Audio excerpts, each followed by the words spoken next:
You're watching how to stop Instagram from sharing your activity with websites and apps.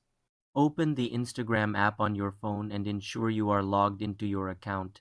Tap your profile picture in the bottom right to go to your profile. Tap the three horizontal lines menu in the top right corner, then select Settings and Privacy. Scroll down within the Settings menu and tap on Account Center in the Account Center. Select Profiles to see your connected Instagram profile. Under your profile, tap on Professional Dashboard or Account Settings, then look for your information and permissions. Select Apps and Websites or a similar option. Here you will see activity you've shared or website and app activity sharing. Tap on this option.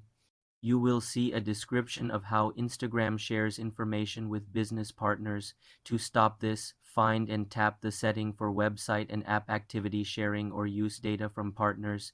You will likely see a toggle switch. Tap this toggle to turn it off. The switch will turn gray.